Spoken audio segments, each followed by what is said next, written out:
gaaddisa gadaa keessaa xaddechi immoo gahee akkamii qabaa maal hojjeta maaltu xaddecha jalatti ta'a xaddechumtuuyyuu akka gadaatitti akka sirnaatitti maal jechuudha.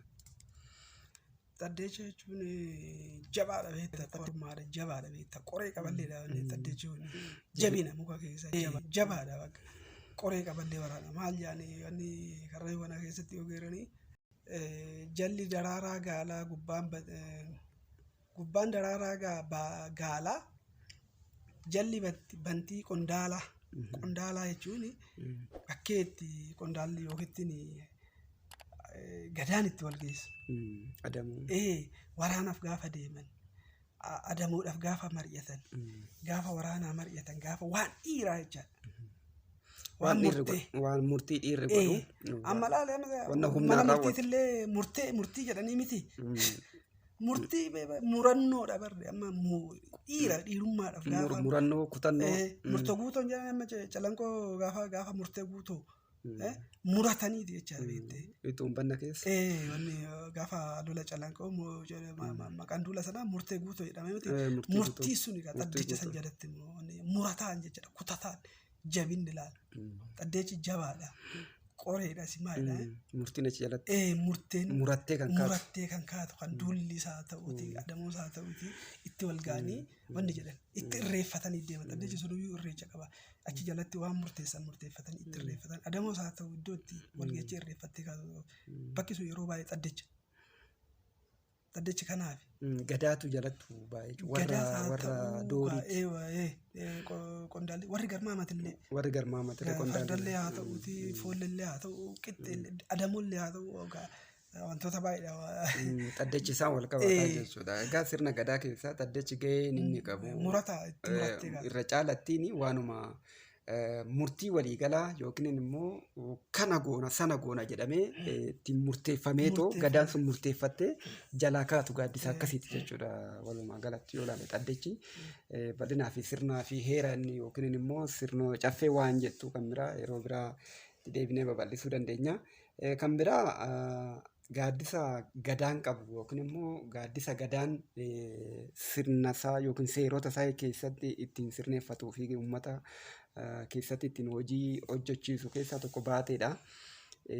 Baateen kuni egaa lafa hundi itti wal ga'u gadaa shananii waan akkas baateewwan guddaadha. Gosa gosaanii wanti amma ammaatti jechaatu jirru kuni baateen irree xaddeechi irree sadarkaa gosa bal'aatti ta'uu danda'a. Garuu gosa abbaa sagalii sana abbaa torba hanga sagalii jenne sana qofa otoo hin ta'in sadarkaa gosa bal'aa sanaa olii kan ta'eetitti waa'ee gadaati waan ta'eef gosaa ol wanna ta'e garuu immoo caffeedha gadi. Gosaa ol caffeedha gadi wantoota ta'anii baatee fi xaddeechaa fi qixxee warri jenna amma tarreessaa jirru kun kan dubbataa jirru kun warra caffeetii gadi garuu immoo gosa olii gidduu sana keessatti gadaa wiirtuu yookiin gaaddisa gadaan qabu jechuudha. Mee baatumti jechuun maalidha? Baateen immoo gaaddisa akkamiiti? Lafa akkamiiti? Maaltu jalatti raawwatama? Gadaa miseensa akkamiitu jalatti ba'a? Hunda ba'amoo maaltu godhama kan jedhu haalaallu tarii baatee fi birbirsirree yoo wal fakkaata ta'e bakka birbirsirree gammii yookiin gaaddisni inni qabu hin jira. Baatee jechuun maal jedhamee baateedhuma kana haalaalluti kan birbirsaa yeroo biraa itti deebi'uu dandeenya qorannoo yookiin immoo hayyoota biraarree daballeetu. Baatee jechuun immoo maaltu jalatti raawwatama gaaddisa akkamiiti? Baatee jechuun waan gadaatillee waan gadaa tokko yookiin wanni hin taane baatee waan biyyaati. Waan biyyatti dhufe. Baasa jedhanii miti kun waan biyya keessa hin jirreetti baasan natti ba'e hin jedhanii amma namni tokko baasan natti ba'e waan biyya keessa hin jirreen natti ta'e jedha. Bakka rakkoon hoggaa uumamte gaaddisa jalatti ilaalamu jechuudha. Rakkoo baratamaa hin taane waan baasaa tokko jechaadha. Baasan natti ba'e kuni baasa jedhan. Baatee kana beektaa waan adii qabatanii amma baasan natti ba'e gaafa jeeti namni baatee yoo deemu. Faajjii adii eboo irratti hidheeti eboodhaa gaditti hidheeti faajjii adii sana ol qabeetiin deema jedha. Baasan natti ba'e yaa biyya na arga. Murtee daba murtee waan biyya hin jirre. Balaaloo jechaadha. Balaaloodha. Saqqaba tokko natti balaaleffannaa. Jedheeti lallabachaa deema mukaawwanni nama baatee nama faajjii adii waraanatti hidheetoo karaa deemu afoollee muranii maalillee jedhanii waan inni gaafatillee nama kennaniif baay'ee sodaatama. Himannaa deema baasan natti ba'e jedha. Baateen tuni yoo akkam jiraatte tuulama keessa takkittuma jedheeti yaada. hin jirtu. Baateen waan biyyaati. Biyya addatti hin qabu amma tuulamni tokkumaa miti ree. Baateen kanuma warraan gabaasan. Waan biyyatti illee dhufe balaaloo amma hiriira nagaa hin bahanii miti adii uffateeti waan adii dangadda wanni baatee jechuun lafa dhooqa san dhaqeetiin waan adii uffateeti ciisa namni gaandur. Lafti shiyyuu lafa dhooqatti. Baasatu natti bahee jedhan. Amma baasa biyyatti bahee kana kan waan gadaan tokkichi yookiin nama tokkooti miti biyyatu irratti baheetoo mala dhaataa jechuudha. Waan biyyatti dhufe. Waan miseensa tokkoo yookiin miseensa gadaa tokkooti miti. Waan miseensa gadaan shananii. Amma fakkeenyaaf waan nuti amma barri amma keessa jirru kun waan baateeti. Rakkoon amma uummanni Oromoo keessa jiru kun baasa biyyatti bahee waan biyya hin jirre. Biyya guutuutti baatetti bahee yaa biyya maal taanaa jedheetiin biyyi mari'atu jechaadha. Gadaa shanan biyyi guutuun hayyuun. Beekan gadaa keessa qofan jiru. Biyya hunda biyya keessa jira. Biyya jechuun biyyeen tun gurraattiidhaatti biyya gurraatti jedhan. Oromoo qofas miti maali? Biyya gurraatti jedhama gabaa gurraatti biyya gurraatti jedhama baay'ina gaafa. Biyya keessa nama gadaa qabu qofa kan nama Oromoo ta'e qofa nama gosa qabu qofa jira miti. Wanni hunduu jira miti warri sakaroollee salleellee haa ta'u maalillee haa ta'u saba biraatillee haa ta'u hunduma jiru. Garuu rakkoon akka biyyatti dhufe tokkotti biyyi kun guutuun kan gadaa hin qabne kan gadaa qabus kan gadaa hojjetes dhiiraa dhalaan iyyuu baasa biyyatti ba'e jedhanii bakka biyyatti itti walitti ba'e mala baafatu jechaadha. Bakki suni baateedha. Gosaani baateen tuni gaaddisni kun kan tolfamu gosa gosaan tolfatamu gosa hoo jennu yookiin gosa bal'oo moo akka biyya walii galatti. Akka biyyaatitti amma fakkeenyaaf biyya Odaana bee biyya barcuma shananii biyya gadaa shananiin jedhamu Odaana bee biyya amma waa biyyi Odaana bee jalatti bulu kun hunduyyuu baatee takkittiidha qabaa jechaadha. Biyya takka qaba kaa. Baateen biyyuma takka. Baateen malee biyya garaagaraatitti akka biyya. Rakkoonis akka biyyatti dhufe waan ta'eef kan gosatti dhufe oduu hin ta'in. Gosatti dhufe miti yookiin kan nama gosa muraasatti dhufe gosa tokkorraa humuti waan biyyaati kaa. Kanaaf baatee jechuun achi jalatti bahaniiti kadhataniiti illee waan kadhaan ofirraa deebisan ta'e waan abaarsan ofirraa deebisan ta'e waan murteen ofirraa deebisan ta'e biyyi guutuun achitti walitti ba'eetti murteeffatee maal taanaa kana bakka gara biraatiin amma yaa biyya maal taana amma mala dhabeetti baatee bakka itti ba'us dhabeetti miidiyaas maal waddu jiru kana baatee dhabee rakkataa miti namni keenya sila har'a rakkoo har'a Oromoon keessa jiru kanaafi baateetti ba'a. Hayyuu biyya jiru baasa, beekaa biyya jiru baasa, raagaa biyya jiru baasa. Goota gamna biyya jiru baaseeti irratti mari'ata. Baasni nutti bee yaa biyya maal taana jedhee biyyi kuni waan silaa isatti dhufe sana mari'ataa jechaadha. Baatee jechuun bakka akkasiiti. Waan har'a silaa biyyi kun itti jiru bakki silaa itti murtee fi mala baafatanii achi bahantu bakka baatee sana. Baatee jechuun miseensa gadaa hundumaayyuu hayyuu fayyaantu waa qara sabaa ta'e yookiin biyyaa ta'e waa faloo fiduu danda'u waa raaguu danda'u hundi bakka itti wal ga'ee fala baasu jechuudha.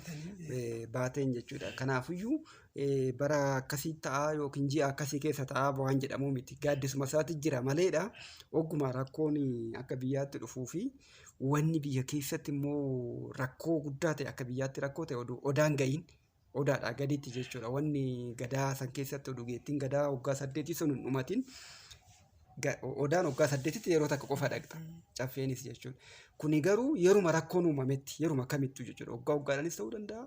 Surumaayyuu immoo gadaa san keessa baateen irree oduun bahiin jibbamu jiraachuu danda'a jechuudha. Rakkoon wanni baatee nama baasisu hin jiraatin. Kanaaf baateen haala amma keessa jirru kana wajjiniin yoo laallu egaa rakkoo bifa walxaxaa hawaasummaa siyaasaa diinagdee wantoota waan uummanni keessa jiru kun baatee barbaada jechuudha ammayyuu baatee maal taanan kan itti mari'atamu akkam taanu akkamitti kana keessaa baanuun kan itti mari'atamu baateedha. Baatee santu dhabame qaama rakkoo dhumtu jirtu iyyuu baatee sana lafti hoodaa fi bakki isaa ima jira garuu yaadni kunii fi sirni kunii ciisee waan jiruuf baateetti namni ba'ee baasa kana himatee baasa kanaaf immoo falatti dhaatu hin jiru deebi'ee hin ka'a jennee abdii goona. Egaa kanuma walumaa galatti baatee jechuun bakka rakkoo guddaan hoggaa uumame miseensi hundi ba'ee gadaa shananuu ba'ee falatti argatu jechuudha. Falatti wanni jedhu guyyaa hedduu ofirree bulamuu danda'a jechuudha. Baatee silaa kaa'atu ba'aan jiraate ba'aan biyyaa jiraate jechuudha. Ebeluun nama bahaadha beessa kan jedhamu kun bahaadha mitire. baana jiraate yaa biyya baasan nutti beeyee baate sana biyya baasa beekta amma baa dhabne beekta. Baa dhabame jechuudha. Baatetti biyya baasuu dhabame. Baate biyya baasu baha raagaa biyyaa gaafatu baha ayyaantuu biyyaa gaafatu baha waan ta'e jedhee baasan nutti beeyee yaa biyya baasetti baana jedhee baha jechuuni.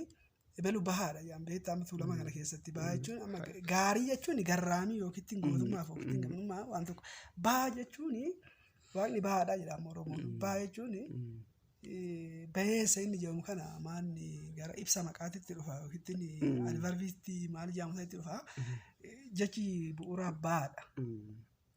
Baha dhabne amma bahan si haa bahu jedha Oromoon beekte.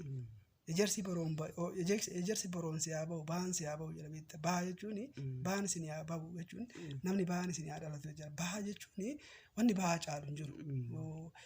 Gaariin illee sanaa gadi beekta namni gaarii yookiin namni goonni gamni.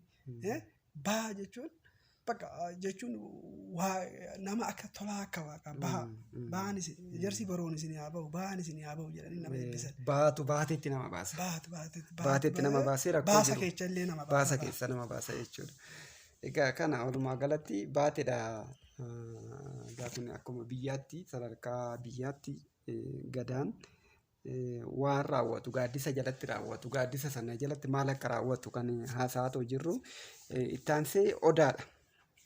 Egaa amma gaaddisa gadaa keessaa isa gurguddaa yookiin immoo sadarkaa saba bal'aatti jiru keessaa tokko odaadha. Baateedha olitti jechuudha. Odaan waggaa 8tti yeroo tokko waan dhaqamudha. Miseensa gadaatti dhaqa. Miseensa gadaa geettiin isa geessu qofa dhaqa. Gadooma fixatee gara alangeetti darbuudhaaf.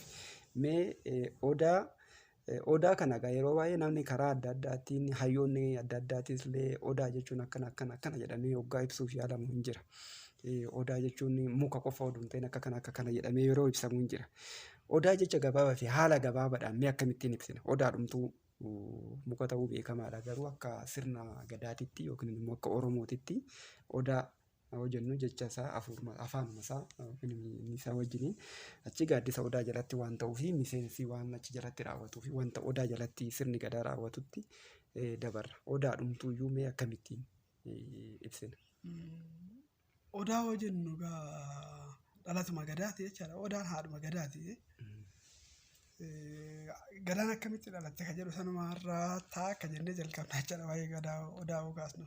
Odaa jechuun odaan odaa birbisi odaa booranaa jedha Oromoon tuulamni wanni jedhama Gabbisayyoo keessatti. Odaan hoodaa birbisi hooda booranaa akka yaadutti birbisa kana boorana qofatu hoodeeffatanitti fakkaate. Damee boorana. Odaan hoodaa birbisi hooda boorana. Odaan hooda hundumaaf gochaadha. Biyyaatti. Oromoo ufaa ta'u kan uummatuma kuushuu kanaafuu akka walii galaatti jedheeti. Ta'uu danda'a. Odaan hoodaa birbisi hooda booranaa jedha. Laal amma boorana waan jiru birbisaa fi booranni kuni amma ayyaana booranticha jedhamullee warri gara baareentu kuni waan beeku natti fakkaatu beektee. Hunduma caayaadhaan jira. Mataa isaanii qabu. Kan mataa isaanii qabu beektee. Mukni kun amma fakkeenyaaf mukni abbayyii amma biyya biraan jiraatudha biyya Oromoon jiru hoomiin maaliin achitti immoo muka sana immoo bakka buutu jira beektaa. Kanaafuu booranni immoo birbisa hoodeeffate. Odaanis akkuma hangafaatitti ta'eeti addatti immoo birbisi booranaa fi hooda addaati. Si galee kanaaf odaan kun amma Oromoo jennu amma booranas baareentu walitti qabaa miti. Boorana jennu immoo baareentu hunda barataa booranni warruma baaree dameedhuma boorana ilaalaa. Warruma boroo attaan. Boroodhuma sanaa warruma hangafaasan. Kanaafuu amma jila amma gadaan amma koraa miti amma tuulamni amma kora gadaati. Boorana hoodeemti immoo jila gadaati. Amma waa'ee koraatii fi waa'ee jilaa namni hin beeka. Booranuma lachuuyyuu garuu warra hangafaa fi qotisu jechaadha. Hangafa keechas qotusuun ilma jiraa miti ati hangafa hoo taate ijoolleen keetis ilmi kee hangafaa miti ilmi kee qotusuun immoo qotusuun mana keetis hin jira hangafni mana keetis hin jira. Mana qotusichaa ta'etti hangaftichi hin jira qotusichi hin jira. Qotusuun sun immoo qotusuun mana hangafaa jiru sun jila. Jilli amma warri jilaa amma booranni jila bula malee koraa miti. Tuulamni immoo kora bula malee wanni miti. Garuu immoo jillis isaan keessa hin jira. Warri jilaa jechaadha. Jilli kun bakka itti bulu qaba. Waan odeeffatamu qaba, waan inni jedhu qaba. Warri jilaa kun.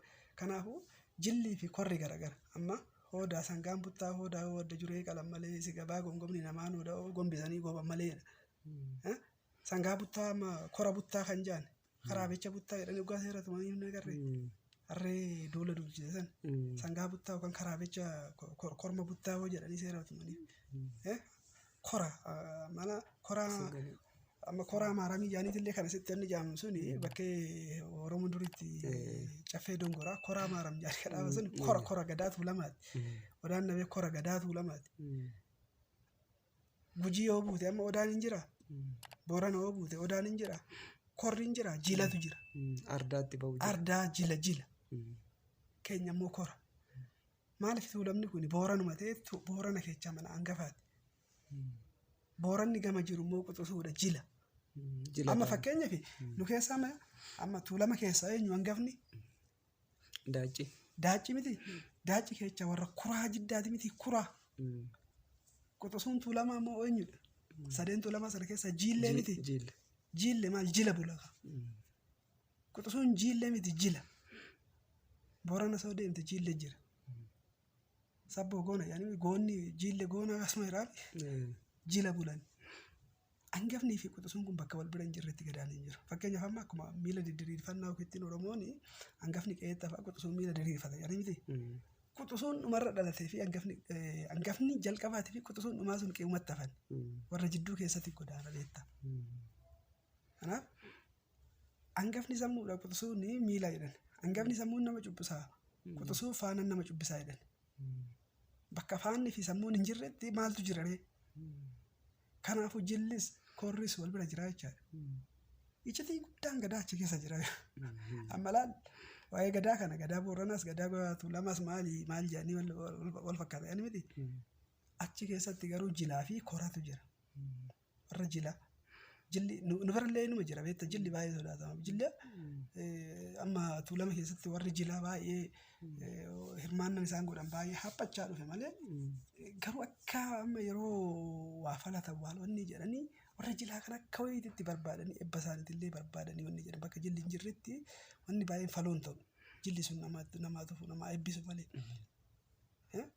Hinjiilleen jila muufachiistee jedhan beektaa mammaaksa keessatti. Hinjiilleen? Kan hinjiiltu jila muufachiistee jedhan jila muufachiisanillee jila duubaa rifachiisanii jedhan. Jilli sitti rifatee duuballee garagalee si ilaallan gaarii miti duuba rifachiisan. Duuballee yaamanii jedhan jila. Ofirra garagalee si ilaalaa. Jilli jechuudha. Quxusuudhaan jilli sun. Akkuma hangafni hayyuu akka wayiitti sodaatametti jila sanas akkasumatti jechaadha. Kanaaf amma odaa gaafa dhufnu akkaataa dhalata kana gadaan kun karaa akkuma duratti dhalanni ilma namaa kun barri ajaa'iba baay'ee qaba miti namni gaafa dhalata. Otoon dhalatiin iyyuu akka itti wal fuunutu jira. Akka itti boroo uummannutu jira. Akka itti dhalannu jira. Egaa dhalanne waan ta'utu jira. Akka itti wanni jennutu jira. Gadaan kunis gaafa dhalatu manni keessatti dhalanne boroo jennaa miti manaa miti keessatti dhalanne. Bakki gadaan itti dhalate immoo odaadha. Odaan hooda. Boroon teetis hoodaa miti. Bakki gadaa itti dhalate santu hooda. Hooda guddaa qaba odaan. Odaan hooda. Odaadha jechuudha. Beekaa. Odaan hooda. Kanaaf kuni wanni ani bichaa wanni illee jedhu miti qofatti wanni illee jedhu. Gara fuulduraatti yaada isaa baay'ee itti daddaballeetu gara fuulduraatti hin bal'isna. Hundumti isaatu waan jalqabbiirra waan jirruu fi waan hundi isaa waan bal'inni isaa hubannoo waliigalaatiif malee gara fuulduraatti waan baay'eedhaan itti deebina. Egaa odaa jalatti wanti ta'u tokko waggaa 8tti yeroo tokko godaanama inni. Odaan itti godaanu dhaqanii jala qubatu eenyutu godaanaa akkamittiin achi jalatti immoo maaltu ta'a? Amma waan ajaa'ibu keessa amma namni odaa bakkee seeratti tumanii jedha waan sakka baate dhugaa rabbi odaa jalatti seerri hin tumamu. Odaan hooda odaan araara odaan aannanii jettaan hundi isaayyuu harma haadha jechaadha. Haadha kee biratti seera ofitti wanni seera sittiin tumtu seera waliin baastu. Araara fi nageenya miti haadha of jalatti si qaba. Odaa jalatti namni waliin lolu. Odaa jalatti wanni si hiddullee wanni si miidhullee hin jiru jedhama. Bakkee odaatitti haraara dubbatan nageenya dubbatan waan godaananii raawwatanis utuu caffeen ga'in dura odaa ga'an. Wallole hoo jiraate in araarsan. Gosti walitti mufatte hoo jiraate in araarsan. Cubbuun lafti cubbuun yookaan imimmaan namaa yookaan dhiigni namaa irratti badeetu lafti sun cubbuu fuute hoo jiraatan lafa sana hin falatan. Sana fixataniiti miseensi hundi eega nagaa walitti ta'e biyyi eega nagaa walitti ta'e eebbifatanii waa hundi nagaa ta'e araarsaniiti garaa fayyaadhaan caffee dhaqanii bakkee caffee sanitti seera tumatan. Odaan bakka araaraati.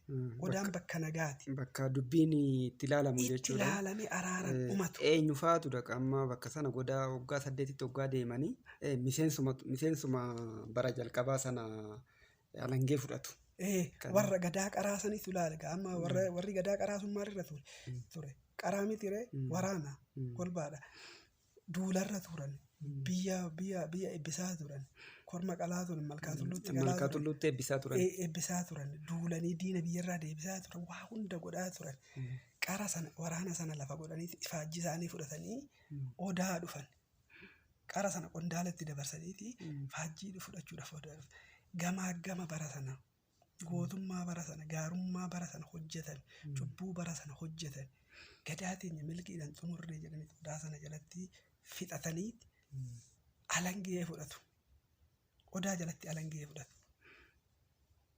Odaa san jalatti alangee fudhatu. Alangeen gaa seeraa miti ree alangee fudhatanii seera tumatanii galanii gadaa sana achi eega galanii gadaa hulluuqan gamma sana baatanii goodatanii gadaa hulluuqe kan jedhamu bara sana.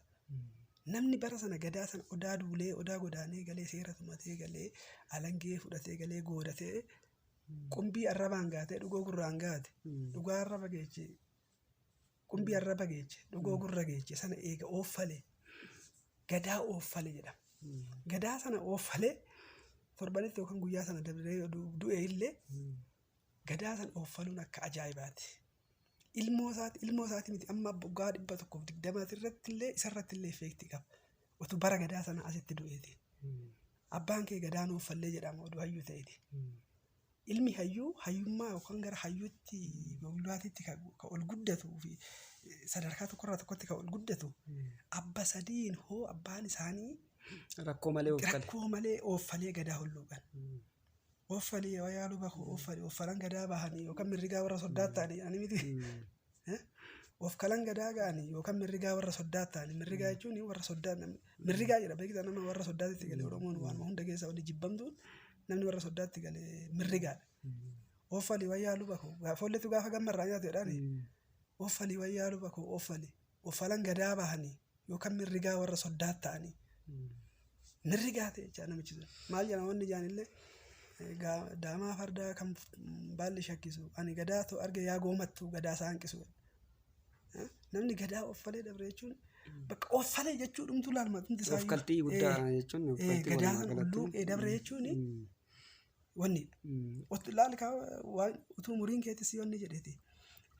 Akkan ooffalee warri biraatis immoo warra si dhoowwu hin jirabe yoo duulli jiraatee hin duulle. Duula keessa haftee waan gadaan godhu sana keessa haftee gaafa sana goodadheet mana warra kaanii dhugoo godhadhu jette wadi jettiin obboleettiin.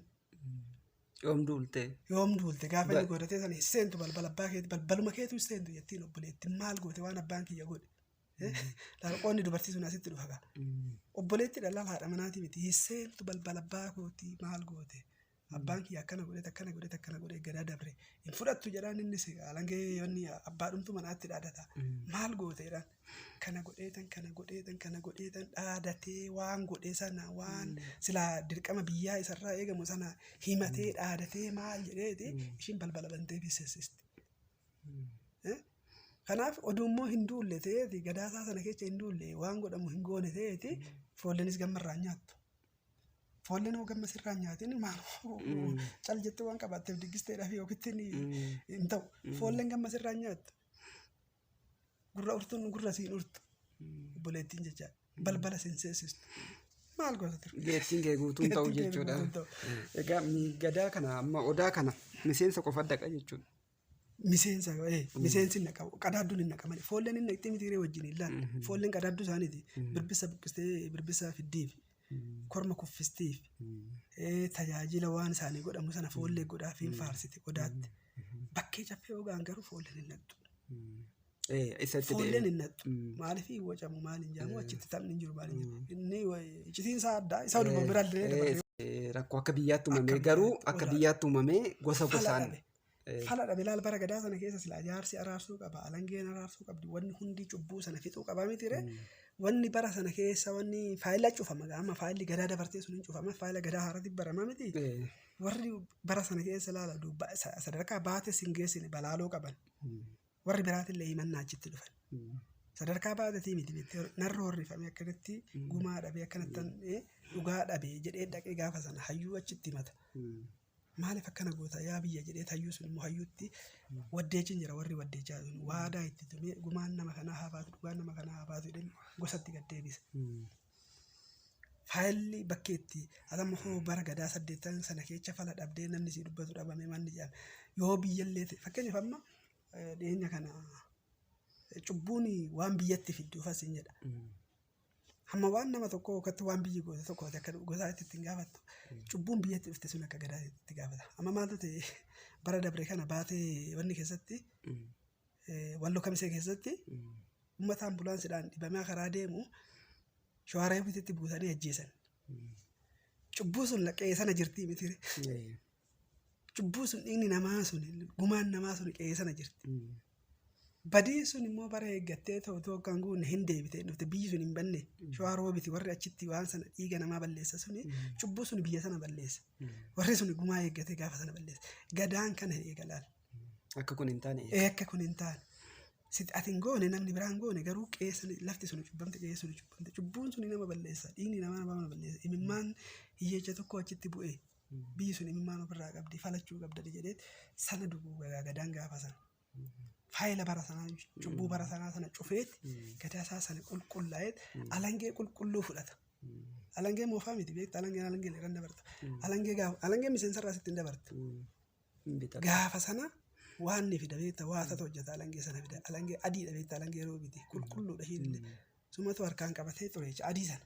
Gara diimatti yookiin gara magaalatti xuriidhuma harka keetii xureechame xurii suni kaalaan xuriin fi xuriin takka beekte yoo alangee sanaan cubbuu ittiin hojjette sakkaba ittiin furte cubbuu sana immoo fuutee manatti hin galta alangee sun deeftee dinqa keetitti galti miti kanaaf alangeedhaan seera muraa miti hin xuroofti ilaala alangee sun xurii gaarii jirti xurii sana immoo fuutee mana keetitti hin galta caffee teessee caffee taayicha koo seera nu muris hin jaayisee yaamaniiti seera sakkabaa oduu murteetiin cubbuu namatti murteetiin galte alangee sanii murte.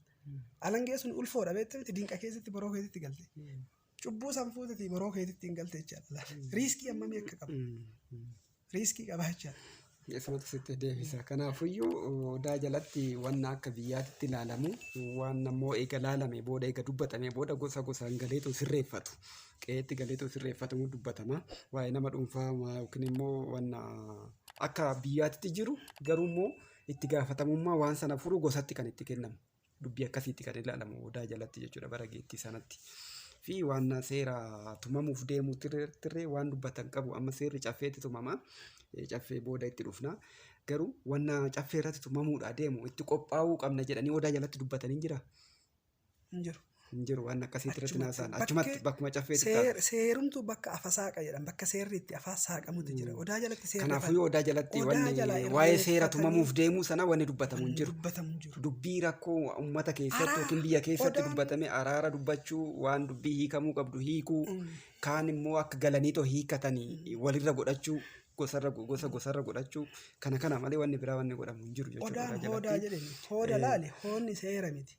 Hooda amma laale hooda ofumaaf hoodeeffattaa miti ramma amma fakkeenyaaf rabbiin godhiniiti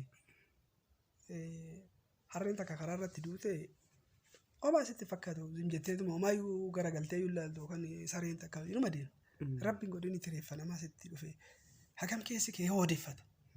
Otuu reeffa namaa ta'e. Otuu reeffa namaatiin ta'etu waan ta'e keessa hoonni keessa jira miti garuu wanni sanaa si dirqisiisee jira yookaan seerri sitti tumamee akkas goota jedheeti namni si gaafatu namni si dirqisiisu jira hooda miti odaan hooda hooda sana laali haadha barra haati laalu amma haati akkami amma ilmaan ishii wal lolanii ijaa sun harka cabseef ija balleesseef ilma ishii tokko ija atis waan ija balleessiteef jettee ija hin balleessiti sana sana fayyistee sana sossobatti miti hooda harma bara hoodaan Egalee bakkee sanatti waan nuti seeratti hin dubbatu achi jalaa kaanii irreeffatanii oonni jaanii raawwatanii fi afasa dongora jedhan bakki seerri itti afaan saaqamuyyuu.